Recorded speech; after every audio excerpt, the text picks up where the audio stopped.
સુબેદાર મેજરના પુત્રના અપહરણના આરોપીની ધરપકડ ક્રાઇમ બ્રાન્ચ અમદાવાદ સિટી પુત્રને સુરક્ષિત રીતે શોધી રહી છે. ભારતીય સેનામાંથી સુબેદાર મેજરના પદ પરથી નિવૃત્ત થયેલા અને યુએસડીટી ક્રિપ્ટોકરન્સી ટ્રેડિંગમાં સંકળાયેલા અગોરા મોલ નજીક રહેતા પંકજ કુમાર પાંડેના પુત્ર પ્રિન્સ પાંડેના અપહરણની ઘટના પ્રકાશમાં આવી છે. પ્રિન્સ પાંડે અને કરણ નામના વ્યક્તિ વચ્ચે અગાઉ થયેલી વાતચીત મુજબ ગ્રાહક સાથે રોકડને બદલે યુએસડીટી આપવાનું નક્કી થયું હતું. 15 જુલાઈ 2025ના રોજ રાત્રે લગભગ 2 વાગ્યે પ્રિન્સના એક મિત્રએ તેને બાપુનગર ટોલ પ્લાઝા પર બોલાવ્યો. ત્યાં હાજર આરોપીઓએ પ્રિન્સને નંબર પ્લેટ વગરની કાળા કાચની કારમાં બેસાડ્યો અને ત્યાંથી ચાલ્યો ગયો. અપહરણ પછી આરોપીએ પ્રિન્સને કહ્યું કે જો તે સુરક્ષિત રીતે ઘરે પહોંચવા માંગતો હોય તો તેણે 42 લાખની કિંમતના 50,000 યુએસડીટી ચૂકવવા પડશે. પ્રિન્સ પાસે તેના યુએસડીટી વોલેટ માટે મજબૂત પાસવર્ડ ન હોવાથી આરોપીએ તેને કારમાં જ લાકડીઓથી માર્યો અને તેને સતત પાસવર્ડ જાહેર કરવા દબાણ કર્યું.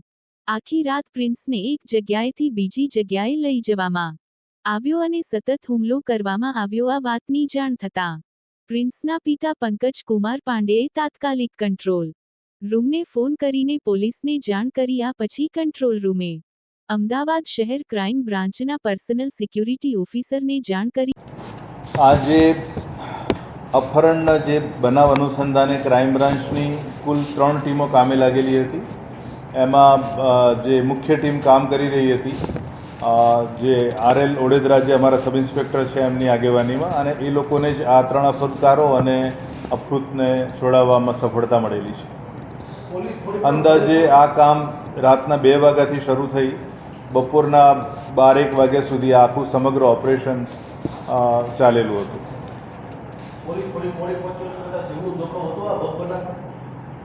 સામાન્ય રીતે અપહરણના કેસમાં અપહૃતની ઉંમર અને અપહરણકારોનો ગુનાહિત ઇતિહાસ અને ઘણી વખત એ લોકોનો ઉદ્દેશ શું છે એ જાણવા ન મળે ત્યારે અપહૃતની જીવના જોખમને રહેલું છે. પણ આ કેસમાં જે પણ થોડી ઘણી માહિતી મળી એમાં એવું ખ્યાલ આવ્યો હતો કે આ કોઈ નાણાં વિષયક બાબત છે, એટલે જેટલી પણ સાવચેતી રાખવાની હોય એટલી રાખ્યામાં આ જે રાખી અને ક્રાઇમ બ્રાન્ચે ઓપરેશનને પાર પૂરું પાડ્યું.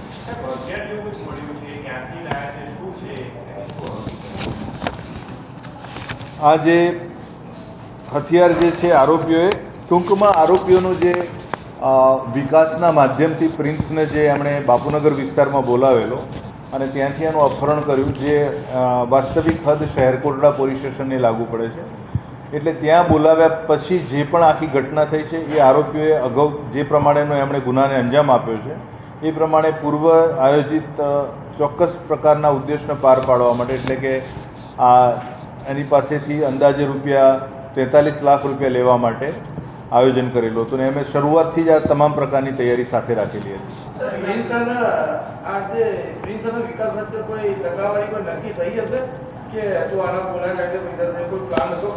વિકાસ અને પ્રિન્સ બંને મિત્ર છે અને આ જે 3 આરોપી છે એમને એવો અંદાજ હતો કે અમારા બોલાવાથી એ વ્યક્તિ નહીં આવે, કારણ કે આ અપહરણ પહેલાં 3 આરોપીઓ દ્વારા એને એવું કહેવામાં આવ્યું હતું કે 10,000 યુએસડીટી એક વ્યક્તિ પાસે છે, અથવા તો તમે પણ આપો તો અમે તમને એના ભારતીય ચલણના જે પણ નાણાં છે એ આપીશું એની સામે. એટલે પ્રિન્સ દ્વારા એવું પણ કહેવામાં આવ્યું હતું કે અત્યારે હાલ પૂરતા મને તમે ₹1 લાખ આપો અને ત્યારબાદ આગળનું જે ટ્રાન્ઝેક્શન્સ છે હું કરીશ. એટલે 3 આરોપીઓએ શરૂઆતમાં એને લલચાવવા માટે ₹1 લાખ પણ આપેલા હતા. વિકાસ જે છે એને આરોપીઓ સાથે એ પ્રકારનો કોઈ સંબંધ નથી કે જેથી એ આરોપીઓ સાથે મળી અને વિકાસને બનાવ સડે લાવે.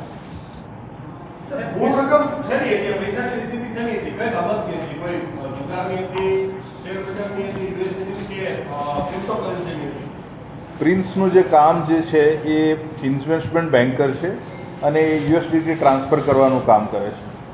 અને એ આ 3 આરોપીઓને ખબર હોવાને કારણે પ્રિન્સને જો આ પ્રકારે દબાણમાં લાવવામાં આવશે તો એની પાસે વધુ, મતલબ એના વોલેટમાં કદાચ 10,000 નહીં પણ એનાથી ઘણા બધા ક્રિપ્ટોકરન્સી નાણાં હશે એવું માની અને એનું અપહરણ કરવામાં આવેલું છે.